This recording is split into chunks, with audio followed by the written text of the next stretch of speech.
राधे राधे। घर में सुख, शांति और समृद्धि के लिए ये खास बातें जरूर ध्यान रखें। आप सभी लोग जो अपने घरों में दीपक जलाते हैं, उसकी बाती का पूरा जल जाना या बच जाना क्या संकेत देता है? ये आपकी पूजा, घर, मंदिर और खास अवसरों पर जैसे कि दीपावली, व्रत और अन्य धार्मिक अनुष्ठानों में दीपक जलाने से जुड़ा है। क्या कभी आपने सोचा है या देखा है कि जब दीपक जलाते हैं तो वो आपके जीवन में कौन से संकेत दे रहा है? क्या आपके दीपक की बाती पूरी तरह से जल जाती है या वह आधी जली रह जाती है? और क्या दीपक की बाती पर फूल बनने का क्या अर्थ होता है? क्या आपको पता है कि पहले से जले हुए दीपक में बाती जलाना आपकी परेशानियों का कारण हो सकता है या नहीं? और कितने समय तक, कितने सालों तक एक ही दीपक का उपयोग करना शुभ माना जाता है या अशुभ? आज हम इन सभी रहस्यों का पर्दाफाश करेंगे और जानेंगे कि दीपक आपके जीवन में खुशहाली या बाधाएं कैसे ला सकता है। तो आपको जानकर हैरानी होगी कि आप अपने पूजा घर या मंदिर में दीपक जलाते समय अगर ये गलती करते हैं तो आपको इसका परिणाम जरूर भुगतना होगा।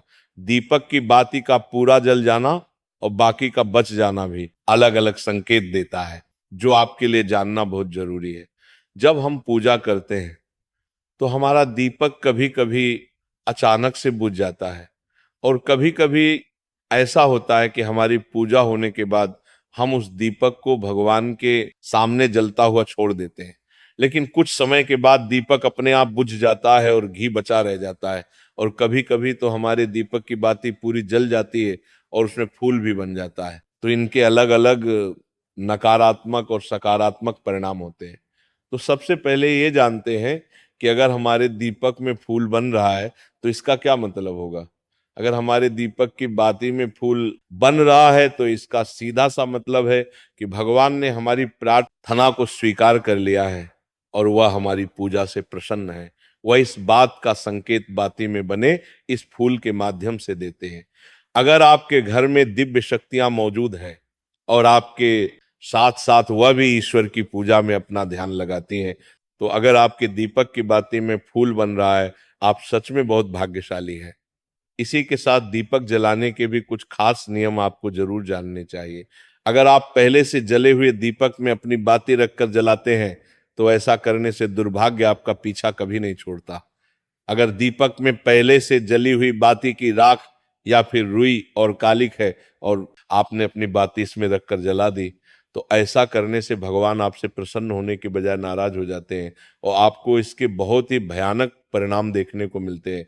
आपके बनते हुए काम बिगड़ने लगते हैं, आपकी तिजोरी का धन खर्च होने लगता है और आपके धन आने के सारे रास्ते भी बंद हो जाते हैं। तो हमेशा ये ध्यान रखें कि जब भी आप दीपक जलाएं, आप हमेशा साफ सुथरे दीपक का ही इस्तेमाल करें।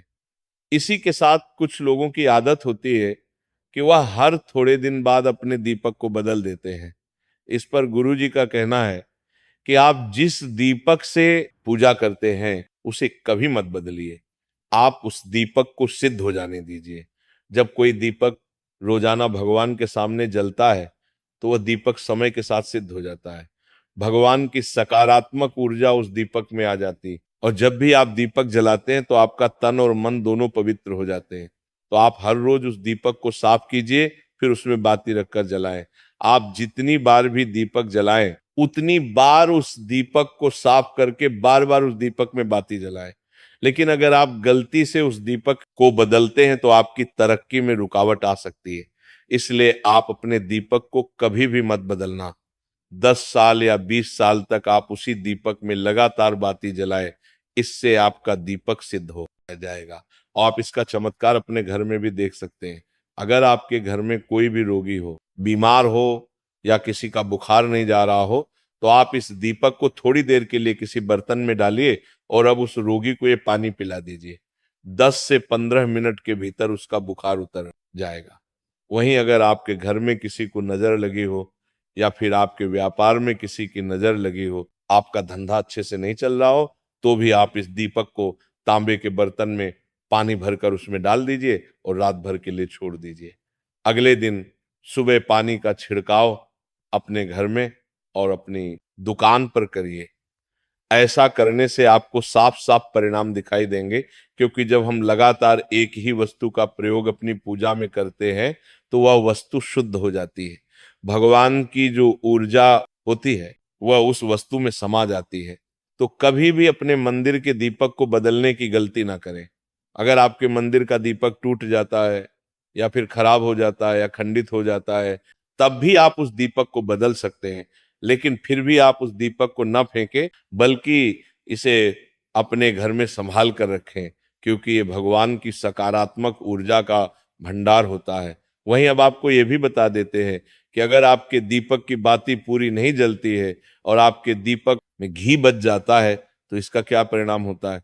सबसे पहले ये देखिए कि अगर आप किसी भी पेड़ पौधे की पूजा कर रहे हैं और पूजा में जलाया हुआ दीपक पूरा नहीं जलता या फिर उसमें घी बच जाता है, तो इससे आपके घर में बीमारियां घर बना लेती हैं और ये बीमारी कभी भी आपका पीछा नहीं छोड़ेगी।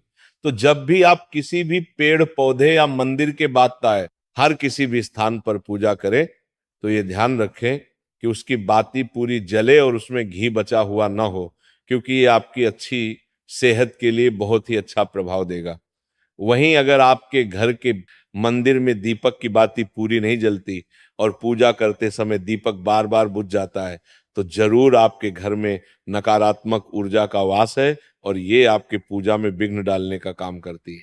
हमारे घर में अगर कोई बुरी शक्ति होती है या फिर कोई ऐसी ऊर्जा होती है जो ये नहीं चाहती कि आपके घर में भगवान की कृपा हो और सकारात्मक ऊर्जा हो, तो ये आपकी पूजा सफल नहीं होने देती। क्योंकि एक वातावरण में एक ही तरह की ऊर्जा रह सकती है, या तो सकारात्मक या नकारात्मक। जो बुरी शक्तियां होती हैं वो ये कभी भी नहीं चाहती कि आपके घर में देवी देवताओं की कृपा हो। अगर आपके घर में भगवान ने अपनी कृपा की तो उन बुरी शक्तियों और ऊर्जा का प्रभाव खत्म हो जाएगा। इसलिए ये शक्तियां चाहती हैं कि आपकी पूजा में रुकावटें आए। इन्हीं के प्रभाव से हमारा दीपक बार बार बुझ जाता है या फिर दीपक की बाती पूरी नहीं जलती। इस सब से बचने के लिए आपको सच्चे मन से भगवान का स्मरण करना चाहिए। जब भी आप दीपक जलाएं, भगवान से प्रार्थना करें कि आपके आसपास जितनी भी नकारात्मक ऊर्जा हो वह आपसे दूर रहे और भगवान की कृपा आप पर बनी रहे। ऐसी शक्तियों से बचने के लिए जब भी आप दीपक जलाएं, गंगा जल से एक गोल घेरा बना लें और उस घेरे में दीपक को रखें, क्योंकि गंगा जल को बहुत ही पवित्र माना गया है और महादेव का वरदान भी गंगा जल को प्राप्त है। गंगा जल में सबसे पहले तो कोई भी बुरी शक्ति प्रवेश नहीं कर सकती, इसलिए गंगा जल कभी खराब नहीं होता और हर तरह की अशुद्ध ऊर्जा को सकारात्मक ऊर्जा में बदल देता है।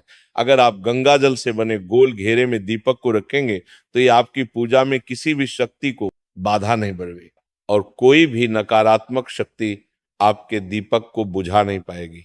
आप निर्विघ्न अपनी पूजा संपन्न कर पाएंगे और देवी शक्तियां भी आपके जीवन में अपनी कृपा और आशीर्वाद बनाए रखेंगे। ये जो हमें दुख मिलते हैं ये पाप के कारण मिलते हैं। लोग मारे मारे घूम रहे हैं, दुख मिटाने के लिए सोचते हैं। कोई जादू कर दे, कोई टोना कर दे, कोई जंतर बांध दे, कोई आशीर्वाद दे दे। अरे काहे को पागल हो? यदि तुम अच्छे आचरण करते हो, भगवान का नाम जप करते हो, सन्मार्ग से चलते हो, तो तुम्हें किसी से आशीर्वाद मांगने की जरूरत नहीं। एक बात मान लीजिए, दिखावे में लाखों लोग अपने जीवन को नष्ट करने के लिए तैयार हैं। ये माया का ही तो दिखावा है जिसमें जन्म जन्म हमारे नष्ट होते जा रहे हैं। सत्य मार्ग को क्यों नहीं पकड़ते हो? किसी के आशीर्वाद की जरूरत नहीं। आपको आनंद प्राप्ति के लिए जिनसे आशीर्वाद मांगते हो उनके अंदर जो आत्म तत्व बैठा है तुम्हारे अंदर बैठा है। तुम्हें किसी से मांगने की जरूरत नहीं।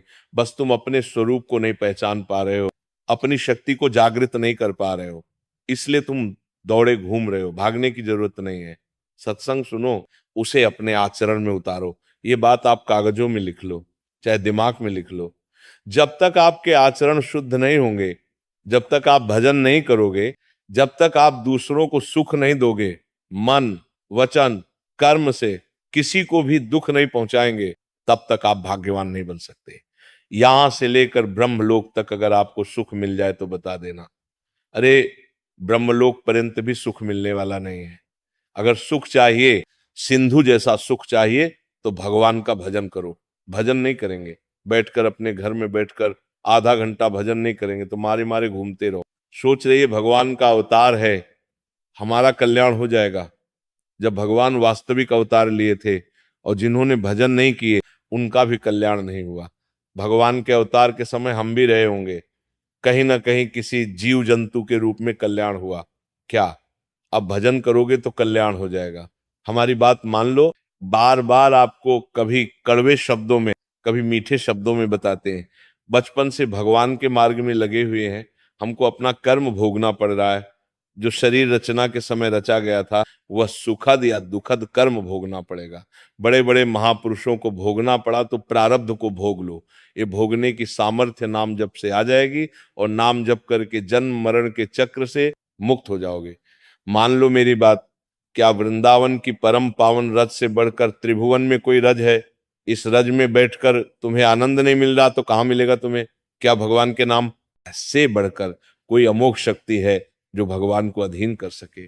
सुमिरन पवन सुत पावन नाम, अपने वश में कर राखे राम।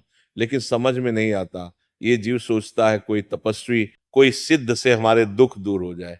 भगवान के वचन सुन लीजिए, जब तक प्रभु की शरण में नहीं आओगे तब तक माया से मुक्त नहीं हो सकते।